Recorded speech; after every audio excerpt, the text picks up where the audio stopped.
Vamos orar.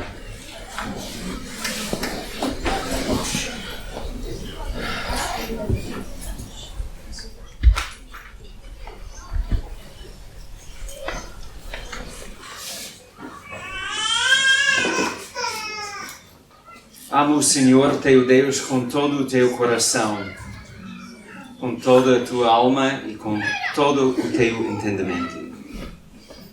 Ama o teu próximo como a ti mesmo.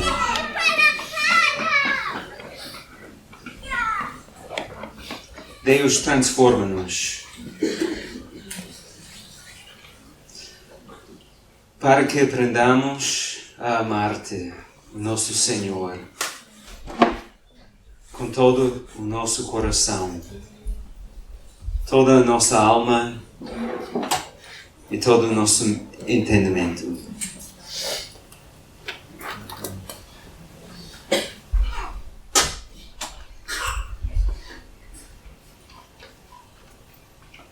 Nós ouvimos a tua palavra. Ama o Senhor teu Deus com todo o teu coração, com toda a tua mente, com toda a tua alma e com todo o teu entendimento. Ama o teu próximo como a ti mesmo. Espírito Santo, oro que vais dar-nos força necessária e convicção e a coragem para tomar decisões e fazer mudanças nas nossas vidas, para vivermos a amar-te, o nosso Deus, nosso Salvador e Senhor Jesus. A ti, Deus Espírito Santo, tu és o único Deus digno de todo o nosso coração, de toda a nossa alma e todo o nosso entendimento. Deus, eu oro que nos enches com o teu amor e que vais fazer esse amor teu transbordar nas nossas vidas até aquelas que são os nossos próximos. Amém. Ontem nós falamos sobre o amor de Deus e descobrimos as características e marcas do amor de Deus. Estudamos e acreditamos que podemos render-nos do amor de Deus. Também Ele é amor. E não vai rejeitar as pessoas mesmo que tenham pecado escondido ou desejos contra a vontade de Deus, ou que tenham um segredo feio. Quando damos permissão e convidamos Deus para falar de tais partes de nós, vamos ser mesmo curados, transformados e não rejeitados. Para amar Deus de toda a alma, todo o coração e todo o entendimento, temos de compreender a grandeza, a largueza, a imensidão e profundidade do amor de Cristo. E devemos experimentar esse amor ainda que ultrapasse toda a compreensão, para que Deus nos enche com toda a sua plenitude. Esta mensagem hoje vai conter muita informação sobre como podemos ir mais fundo no amor de Deus. Vai ser muito prático, porque temos de descobrir como podemos explorar o amor de Deus. A mensagem é muito prática, porque vamos falar sobre quais são os métodos para escalar o amor de Deus, para desfrutar de sua grandeza e largueza. O que vou compartilhar convosco são práticas que Deus está a chamar-me pôr em prática na minha própria vida. Eu não sou perfeito nas práticas, ainda estou a aprender muito. A minha família também não é perfeita nas práticas espirituais cristãs. Por favor, não pense que nós somos uma família que reúne por volta da Bíblia 10 horas por dia. Não somos. Nós temos os mesmos problemas e dificuldades que vocês têm.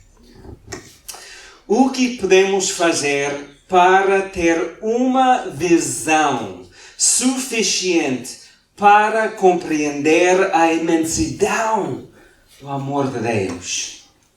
Como é que mergulhamos no amor de Deus para sondar a sua profundidade? Eu usei hoje de manhã palavras como explorar, escalar, visão, mergulhar, porque Deus é infinito. Ele não tem fim, nem princípio.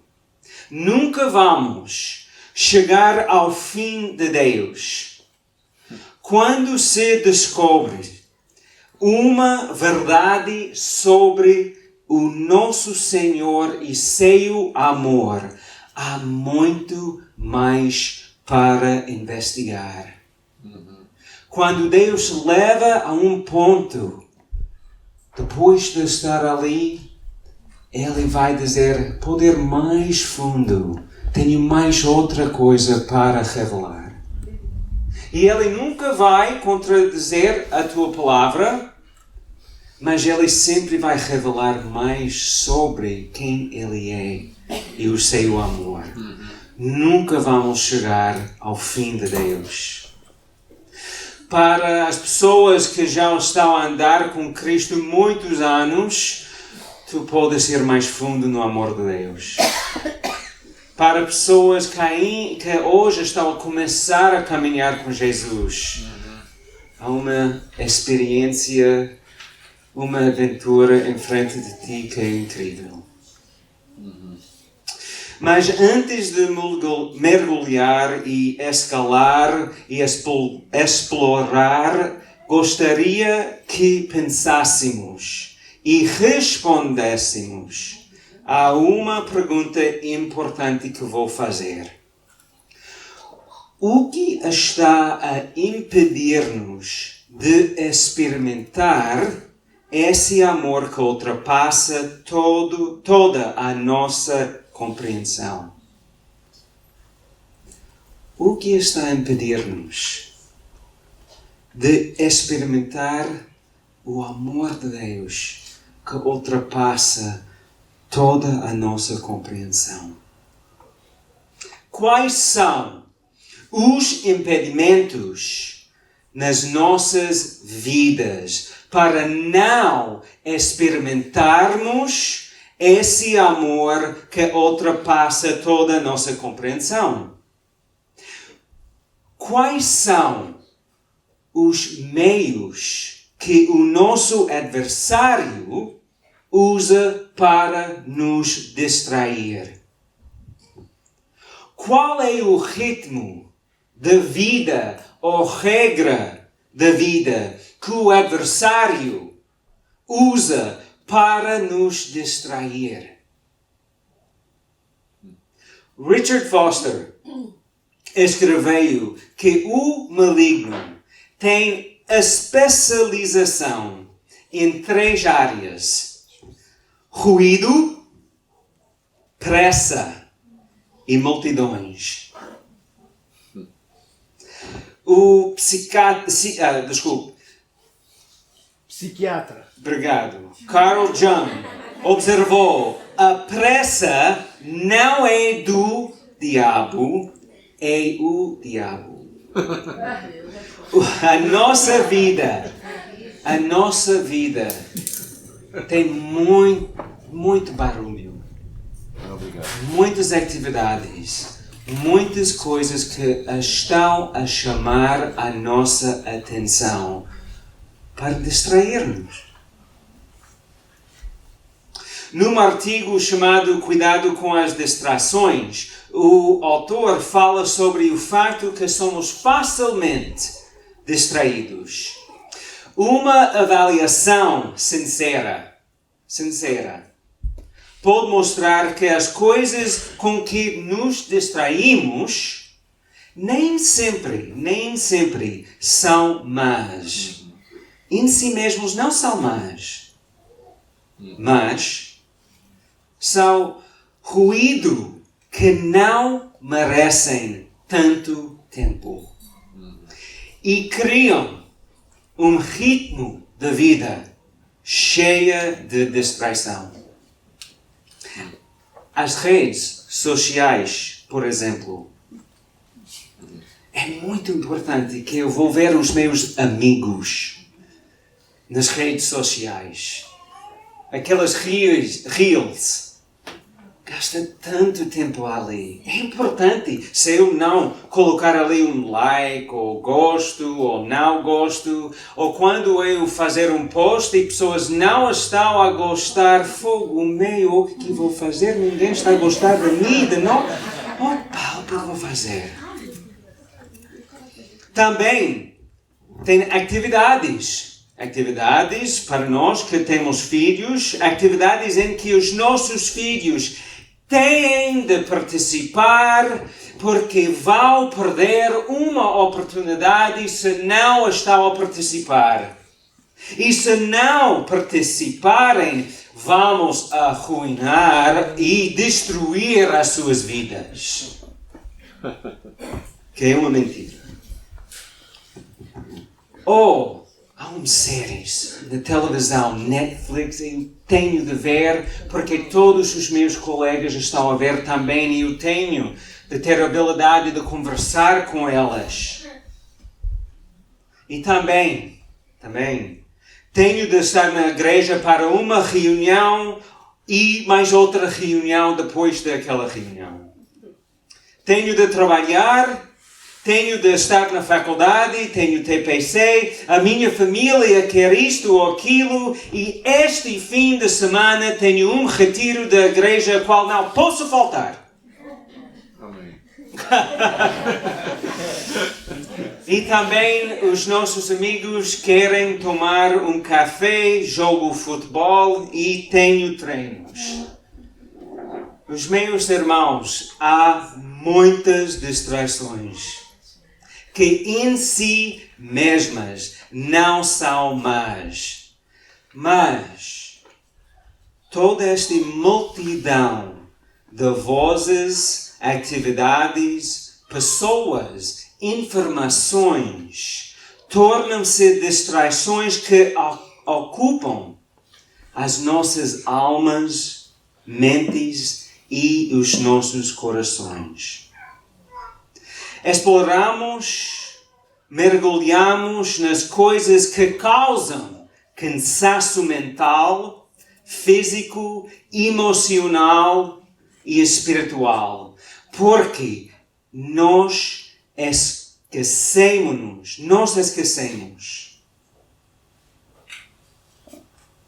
o que Jesus ensinou. Venham ter comigo todos os que andam cansados e oprimidos, e eu vos darei descanso. Aceitem o meu jugo e aprendem comigo que sou manso e humilde de coração. Assim o vosso coração encontrará descanso, pois o meu jugo é agradável e os meus fardos são leves. Mateus 11, 28 a 30. Para descansar em Deus, para mergulhar e explorar o amor infinito de Deus, temos de praticar as disciplinas espirituais cristãs, ou também são conhecidos como os meios de graça. E eu uso a palavra cristãs no fim, disciplinas espirituais cristãs, porque nós moramos num mundo em que há outras religiões, crenças e práticas e cosmovisões que usam as mesmas palavras, mas têm outro significado. Porque palavras são como um copo. Eu posso ter uma caneca para café, mas eu posso pôr ali vinho. E não foi feito para vinho. Ela está a beber café. Um whisky ali, mais café! Palavras são como copos. Nós podemos encher aquela palavra com qualquer significado que nós queremos pôr. Então, práticas espirituais cristãs temos de ser muito claros nisso. Quais são e qual é o significado? E vamos falar sobre isso hoje, agora e hoje à tarde. Talvez estejas a pensar, eu não tenho tempo para mais uma atividade. As práticas cristãs que vamos estudar poderão dar clareza aos teus pensamentos para descobrires as distrações que estão a levar-te para longe de Deus. Temos de criar um novo ritmo da vida. As disciplinas espirituais cristãs podem ajudar o povo de Deus a criar um novo ritmo de vida, não dominado pelo ritmo de vida do mundo. Eu estou a dizer ritmo de vida, porque a nossa sociedade, o nosso mundo, tem um ritmo para nós. Nós não podemos celebrar Natal dia 31 de junho. Temos de celebrar Natal dia 25 de dezembro. E nós sabemos com certeza que Jesus nasceu dia 25 de dezembro, não é? Não! E quando celebramos Natal, marketing, empresas estão muito focados em Jesus, não é? O objetivo das empresas, do governo, de tudo é que nós aprofundamos, crescermos em Jesus para Natal, certo? Não, elas querem nosso dinheiro.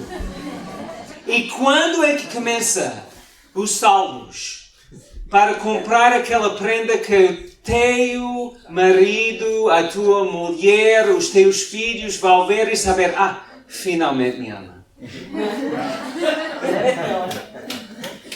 O mundo tem o seu ritmo para nós. Segunda-feira os meus filhos têm que estar na escola. Não estou a dizer que isso é mau. Os meus filhos andam nas escolas públicas cá. Não estou a dizer que as coisas são más em si mesmo, mas quem está a dominar o nosso tempo? Quem está a mandar como é que nós gastamos o nosso tempo? Deus ou o mundo? O que vamos estudar são atividades que os cristãos, a igreja, independentemente das denominações, usaram e ainda hoje estão a usar. Até Jesus e seus discípulos praticavam. Vou começar com práticas que são mais comuns e que talvez sejam mais fáceis de pôr em prática. Mas vou dar 2 avisos. Primeiro, John Wesley disse que todos esses meios de graça ou práticas, quando são separados do seu fim, são menos que nada e vazios. Os meios de graça, disciplinas espirituais cristãs, devem conduzir o cristão ao amor a Deus e ao próximo. O amor santo que é o ponto das disciplinas. Segundo aviso, é importante que cada um de nós lembrarmos que não estamos a desenvolver-nos espiritualmente no mesmo ritmo. O processo de santificação. Vocês aqui sabem aquela palavra, conhecem, não é? Santificação. Isso é o processo que Deus usa, o Espírito Santo usa, para nos tornar mais como Jesus é. Santificação. O processo de santificação é diferente para cada um. E implementar os meios de graça vai ser diferente para cada pessoa, cada casal, cada família. Para desenvolver mais, crescer mais no amor de Deus, começa onde estás. Começa onde estás. Não onde queres que estejas. E não onde eu estou. E não onde Pastor Samuel está. Começa onde estás. Não onde tu pensas que deves estar. Não pense que, Samuel, todos os dias gasta 3 horas na oração e 2 na leitura bíblica. Vou fazer o mesmo. Não. Começa onde estás. Amém? Amém. Obrigado. Vocês estão a dormir. Aleluia. Agora, vamos ler Atos 2, 42 a 44. Atos 2, 42 a 44, mas o meu foco é versículo 44. 44. Atos 2, 44? Sim. 42 a 44. Todos participavam fielmente no ensino dos apóstolos, na união fraterna, no partir do pão e nas orações. Toda a gente andava impressionada com o que se estava a passar, porque Deus fazia muitos sinais milagrosos e maravilhas por meio dos apóstolos. Os crentes viviam unidos e punham em comum tudo o que possuíam. Desculpa. Uma pergunta. Em que os crentes participaram fielmente? Ver a televisão? Elas participaram fielmente nos treinos dos corpos, treinos físicos? Não? O que elas fizeram fielmente? Elas participaram fielmente nas orações, ensino dos apóstolos, partir do pão e na união fraterna. Qual foi o resultado? Sinais, prodígios e maravilhas. Sim. E perseveravam todos. Ok. Muito bem. E toda a gente andava impressionada. Toda a gente andava impressionada porque Deus fazia muitos sinais e os crentes, exatamente, viviam unidos. E atraiu muitas pessoas para cá. Exatamente. Irmãos, como é que podemos participar fielmente na palavra de Deus? Porque aqui, quando diz os ensinos de apóstolos, é a palavra de Deus. Primeiro, obviamente, ir aos cultos. Isso é muito importante. Ir aos cultos. Diariamente, também, devemos ler a palavra. Estudar ou meditar na palavra. E temos de saber que estudar é mais focado em descobrir mais sobre a palavra, o contexto e o sentido e objetivo do texto. É diferente que meditar. Estudar é tentar descobrir mais sobre aquele texto ou versículo. Mas estudar é bom, mas meditar na palavra também é importante. Não estou a dizer que tu vais meditar e estudar na palavra todos os dias. Talvez um dia é mais estudar, usando, por exemplo, um devocional que dá uma explicação. Outro dia, tu vais meditar na palavra. Ou durante uma semana, vais só meditar na palavra em vez de fazer um estudo profundo na palavra. Não confundam o que é meditação cristã e meditação zen, ou budista, ou hindu, ou transcendental, ou um movimento muito popular hoje, mindfulness. Meditação não cristã tem o foco na respiração, tranquilidade, esvaziar a mente, remover pensamentos negativos e desligar-te do mundo físico. Isso é meditação não cristã. A meditação cristã tem o foco em encher a mente com Cristo. Não é esvaziar a mente. O que Jesus ensinou quando alguém esvaziar a casa, o demônio saiu? Se não encher o quê? Outros entrar. Não é para esvaziar-nos, não. É para encher-nos com Cristo. Encher nossa mente, nosso coração, a nossa alma com Cristo. A meditação cristã tem o foco em encher a mente com Cristo, desenvolver a amizade com Jesus, ouvir do Espírito Santo, entregar tudo nas mãos de Deus, para que possamos ir ao mundo e influenciar as pessoas ao nosso redor para Deus. As maneiras de meditar na palavra.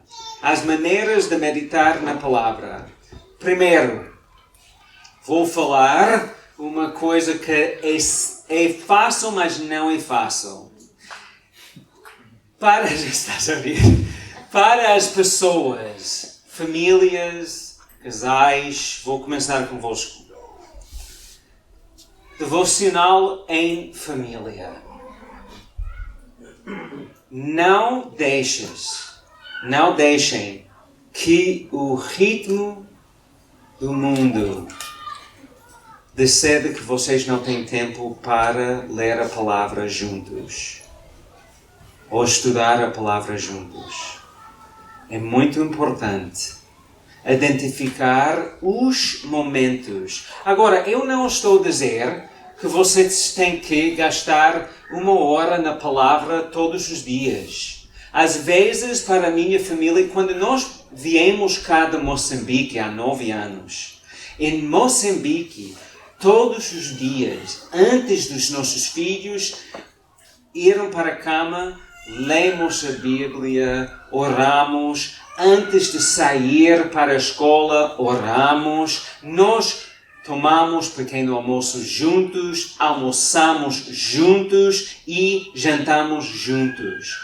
Quando viemos para Portugal, fogo, basquete e desporto e a escola não tem horário fixo, todos os dias diferentes. Eu queria dizer, não, ontem elas estavam em casa às 16 horas, então às 17 horas nós podemos orar. Não, o filho ainda está nos transportes a voltar da escola às 17, 19. Tem basquete às 20 horas, chega a casa às 22 horas. É horrível! Foi uma luta durante anos para reestabelecer o ritmo de orar, o ritmo de ler a palavra. E com filhos de idades diferentes, porque os meus 5 filhos não nasceram no mesmo dia, no mesmo ano. Já imaginou? Que horror! Então, fogo. Então, idades diferentes, então o mais novo não aguenta tanto tempo como o mais velho pode. Mas foi necessário aprender como guiar os nossos filhos na palavra. Uma coisa muito fácil fazer é escolher um versículo, 2 ou 3 versículos, ler a palavra e depois perguntar: o que tu pensas sobre isso? Há uma palavra que saltou da página para ti? O que tu aprendeste neste versículo? O que chamou a tua atenção? Muito fácil. 5 minutos. Depois oração. Agora, em casa tenho um rapaz de 20 anos e o nosso outro filho, outra está fora durante um pouco tempo, mas porque ela está a fazer um programa. O outro com 15. Eu todos os dias tento acordar, porque eu vou ser honesto, não sou muito agradável nos períodos de manhã. Eu não quero falar com ninguém, menos daquela caneca de café. E depois eu gosto de falar com Deus. Então eu tenho de acordar 1 hora mais ou menos antes dos meus filhos para que eu possa ser agradável. E em vez de dizer: quieta, tu estás a fazer muito barulho. Pai, eu estou aqui a fazer nada. Não, então eu tenho de acordar mais cedo e depois, antes de sair, eu gosto de pegar o meu filho e dizer: vou orar por ti. E ponho as minhas mãos na cabeça, no ombro. Pais que estão aqui, vocês têm de orar pelos seus filhos todos os dias.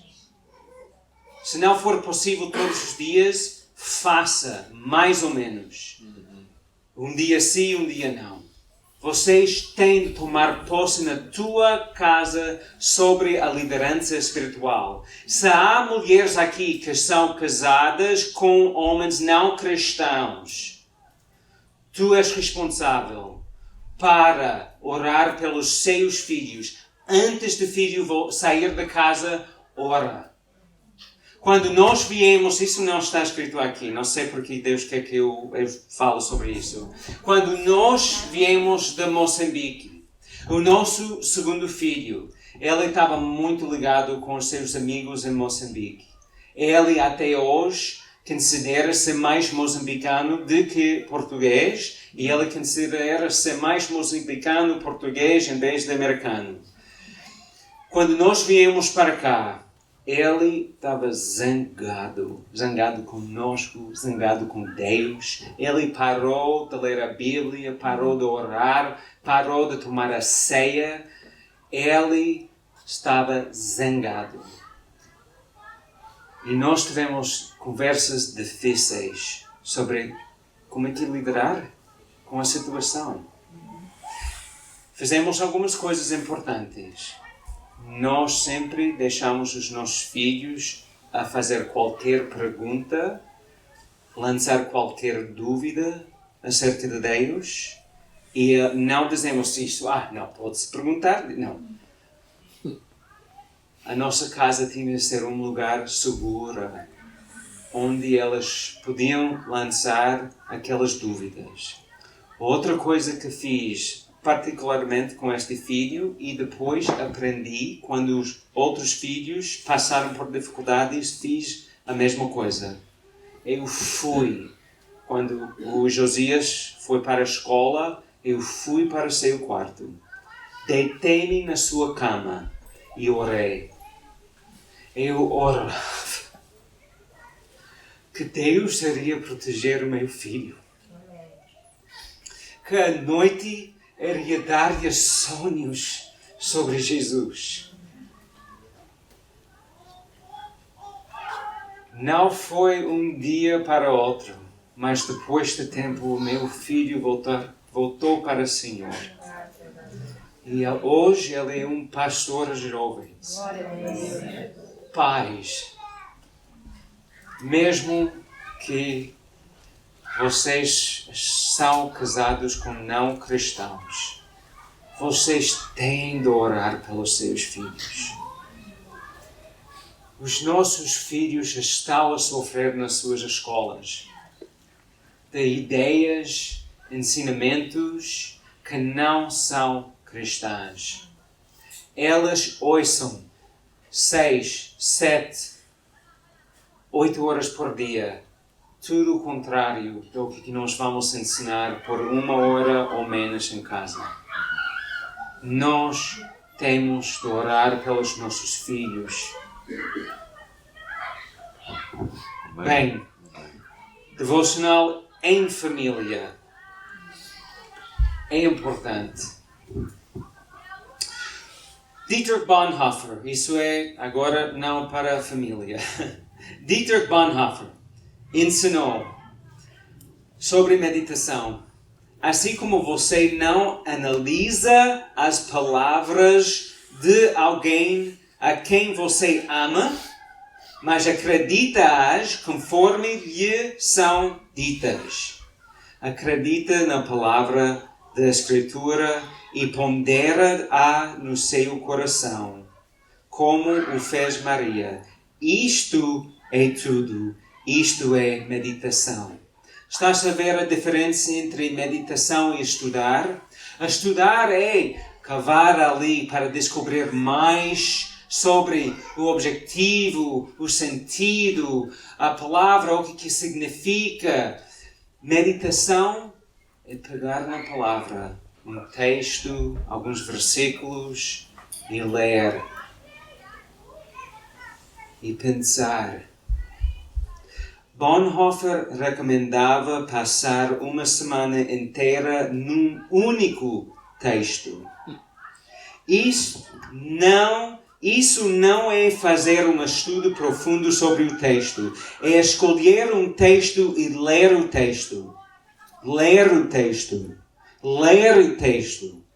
E pensar sobre o texto. Orar o texto. Pedir que o Espírito Santo fala contigo através do texto.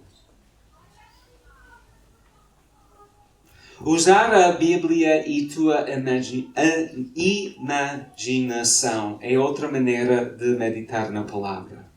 Escolher um texto e com a imaginação temos de perceber melhor a história que estamos a ler.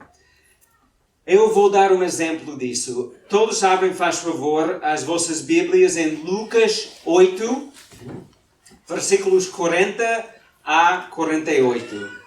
Lucas 8,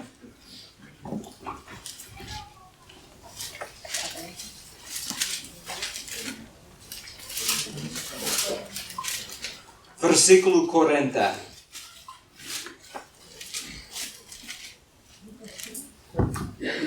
E vamos até 48.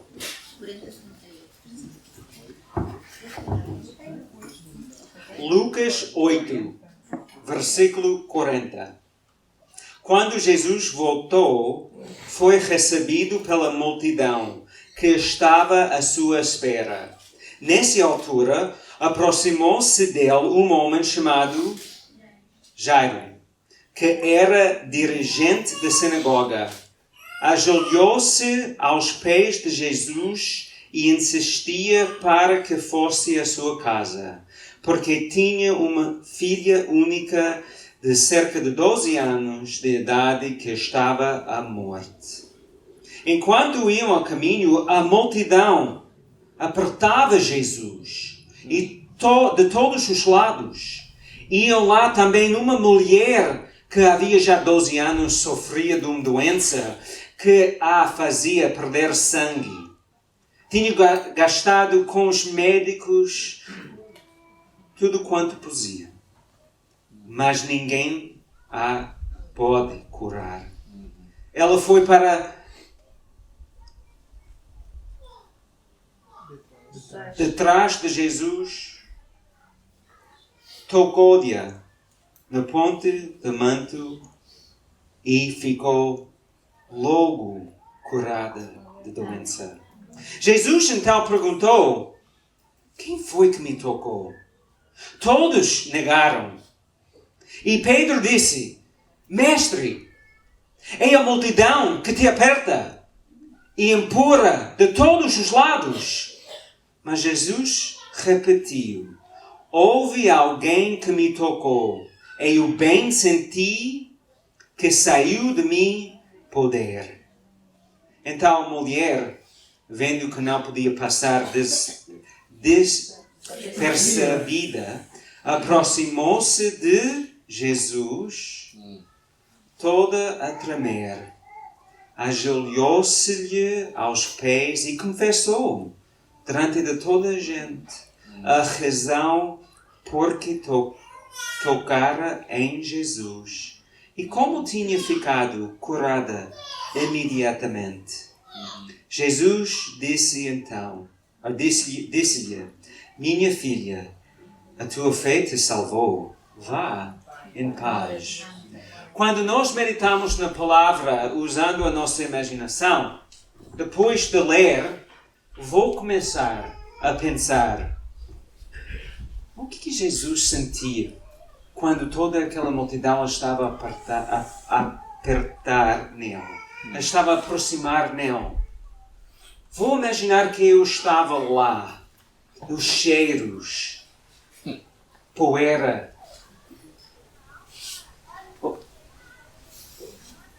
O que é aquela mulher que aproximou Jesus? Que coragem ela tinha de ter, mas também o medo de baixar-se até o chão para tocar o manto de Jesus. E depois ela queria, porque ela ficou mesmo curada, ouvir pessoas a dizer: ninguém te tocou. E Jesus dizendo: não, alguém me tocou. Eu penso que se fosse eu iria sentir muito medo. E era impura aos olhos dos homens. Exatamente. Não podia tocar em ninguém. Exatamente. E depois aquelas palavras: vá em paz. Vá em paz. A tua fé te salvou. Imaginar aquelas coisas, aquela cena. E depois orar a Deus: o que está a me ensinar aqui nesta cena? Isso é meditar na palavra. Não é esvaziar a mente da palavra. É encher a nossa mente com a palavra. Também outra maneira de meditar na palavra é escolher um texto, ler o texto e ficar em silêncio, pensando sobre o texto, e fazer isso 3 vezes e depois escrever uma oração com base naquele texto. Agora, já falamos sobre a diferença entre estudar a palavra e meditar na palavra. Agora quero sair de participar fielmente no ensino dos apóstolos, que também inclui ir aos cultos, no estudo bíblico, coisas assim. Quero falar sobre oração. Em Mateus capítulo 6, versículos 5 a 12, nós podemos ler Mateus 6, 5 a 12. Quando orem, não façam como as pessoas fingidas que gostam de orar de pé nas sinagogas e às esquinas nas ruas para toda a gente as ver. Garanto-vos que essas pessoas já receberam a sua recompensa. Tu, porém, quando quiseres fazer oração, entra no teu quarto, fecha a porta e ora ao teu Pai que estás presente, sem ser visto. E o teu Pai que vê o que se passa em segredo há de recompensar-te. Quando orem, não usem muitas palavras como usam os pagãos, que pensam que por muito falarem que serão mais facilmente ouvidos. Não sejam como elas, pois o vosso Pai sabe muito bem o que vocês precisam antes de lhe pedirem. Portanto, devem orar assim: Pai nosso, que estás nos céus, santificado seja o teu nome. Venha o teu reino, seja feita a tua vontade, assim na terra como no céu. Dá-nos hoje o pão que precisamos. Perdoa-nos as nossas ofensas, como nós perdoamos aos que nos ofenderam. E não nos deixes cair na tentação, mas livra-nos do maligno. Segundo este texto, a oração pode ser feita com a tua comunidade cristã. Quero encorajar vocês a desenvolverem momentos de oração em comunidade. Mas lembrem-se que a oração onde outras pessoas estão envolvidas não é para fazer um espetáculo, para ser visto. Estão a conversar com Deus. Também não é o momento de fazer fofoca ou mexericar. Olha, nós temos de orar. Já ouviram sobre o casamento de Maria? Não ouviram sobre o casamento de Maria? Vou explicar. Depois temos de orar. E também nós temos o problema com Fábio. Já ouviram? Isso não é oração. Isso não é oração. A oração em comunidade é importante. E é o momento que nós podemos juntar para ajudar os nossos irmãos, para interceder para a nossa nação, para interceder para a nossa igreja. A oração em comunidade é importante, mas a oração individual também é importante. É diferente da meditação. A meditação é mais focado em encontrar-se com Deus. A oração é para ouvir de Deus, mas também para expressar as suas necessidades e interceder em favor de outras pessoas. Jesus advertiu que seria bom ter um lugar onde possas ir só com Deus, onde outras pessoas não vão te ver, nem vão te ouvir. Se tiver aquela oportunidade, um lugar na tua casa, ou perto de casa, isso ajuda, porque pode expressar-se numa maneira diferente. Biblicamente, podemos orar com várias posturas, ajoelhando ou em pé, sentado, deitado, ou curvar-se, prostrado, com mãos levantadas. E quando nós temos um lugar onde nós podemos fazer isso, onde ninguém está a nos ver menos do que nosso Pai, se eu me sinto a necessidade de ficar no chão, deitado, prostrado, eu não tenho de ficar com vergonha. O que as pessoas vão pensar? Ela está bem? Vamos lá ver. É importante que nós tenhamos um lugar onde podemos orar, seja em casa ou no outro lugar. Quando todos já saíram da casa, seu quarto pode ser. Mas momentos em que tu podes falar com Deus, chorar com Deus, e somente Deus vai ouvir e ver. Tenho todos os versículos para aquelas coisas, mas não temos tempo para ver tudo. Estou a encorajar cada um a experimentar, e mesmo os casais.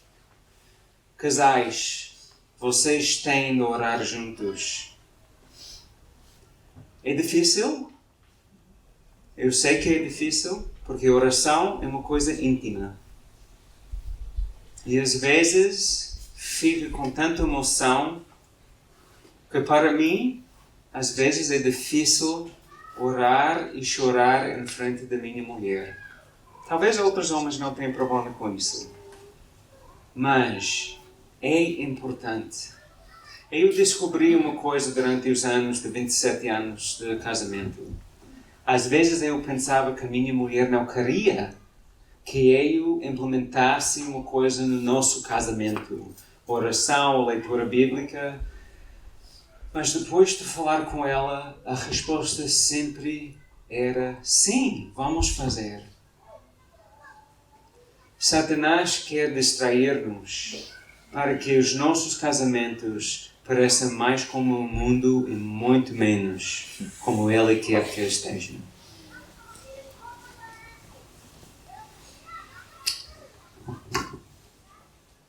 Mesmo que as posturas de oração nos ajudem a lembrar que estamos a falar com o Rei dos Reis, Deus.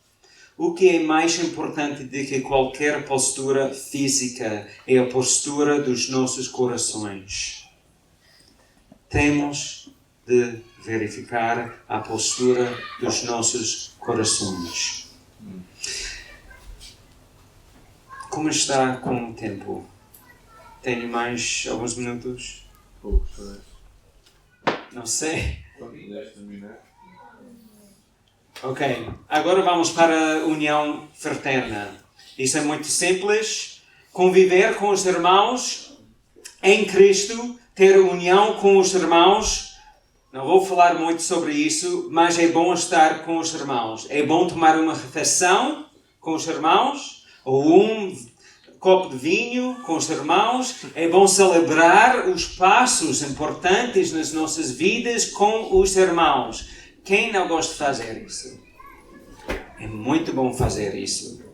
Salmos 131, versículo 1 e 3 diz: como é bom e agradável que os irmãos vivem em união, porque é assim que o Senhor nos pode dar a sua bênção. E seu mandamento é vida eterna. Viver em união é muito bom.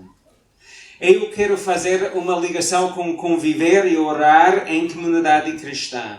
Quando fazemos estas duas coisas, vamos construir uma família cristã. Uma família em cristã. Nós vamos confiar uns aos outros. Vamos construir uma família onde o amor flui e a confiança existe.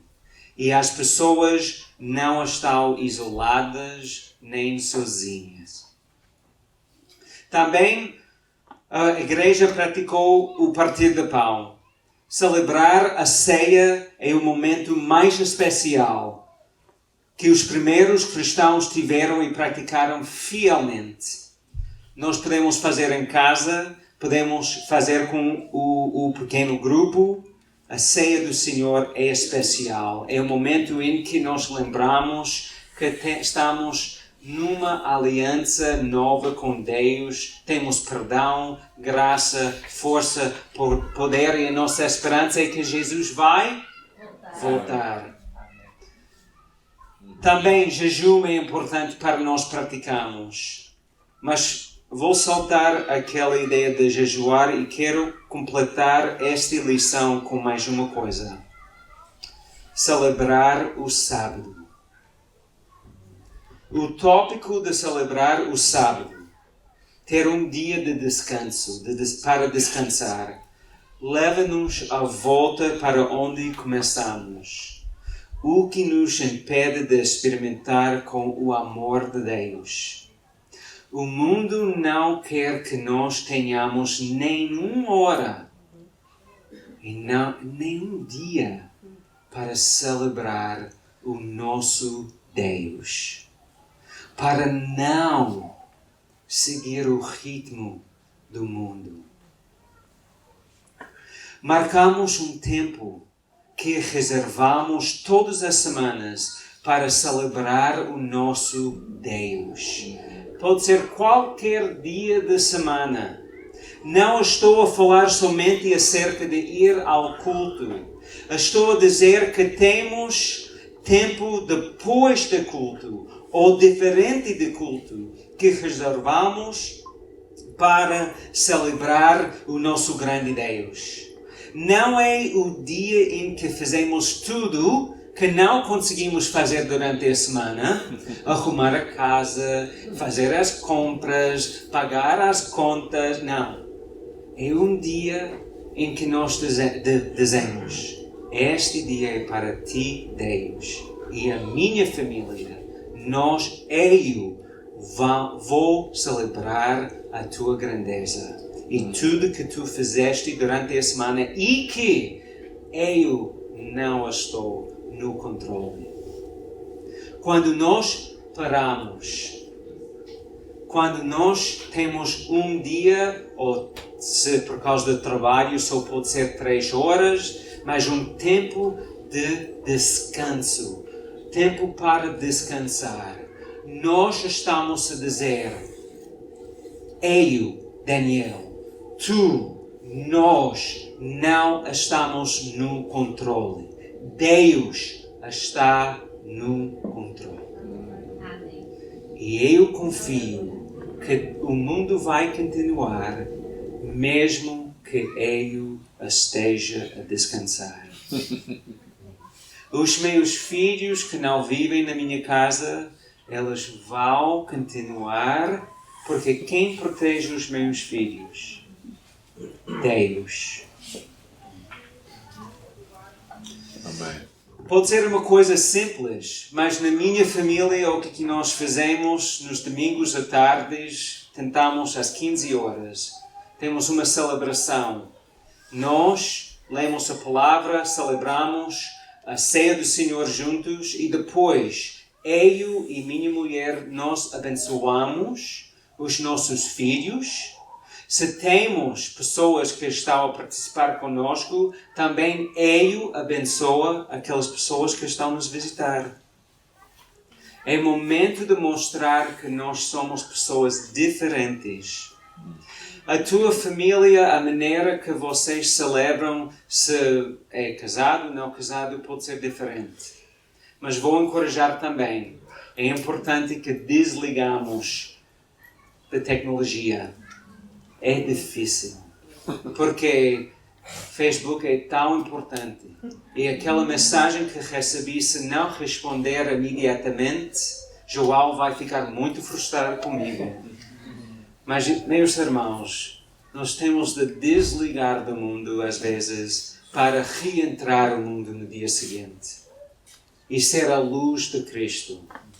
Os meus filhos não gostam quando eu digo agora 1 hora sem telemóveis. Oh, pai, tão chato.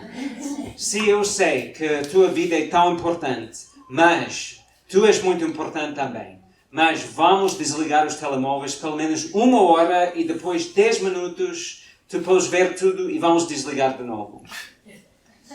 Então, é difícil, é uma luta. Mas, irmãos, quem está no controle? Deus. Então, descubra como é que tu podes celebrar um dia de descanso.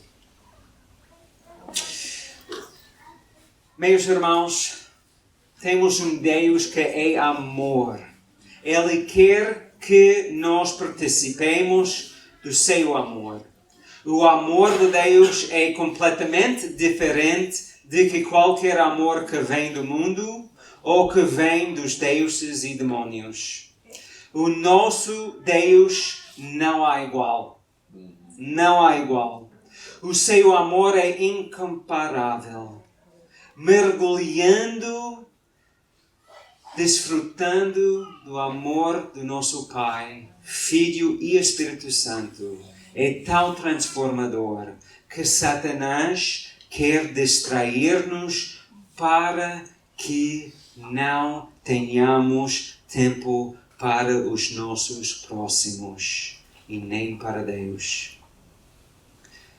Hoje à tarde vamos explorar esta segunda parte do versículo amar o seu próximo e como é que nós podemos fazer isso. Vamos orar. Deus Pai, obrigado pela Tua palavra. Obrigado pela Tua presença. Obrigado que Tu nos amas. Em nome de Jesus. Amém. Amém.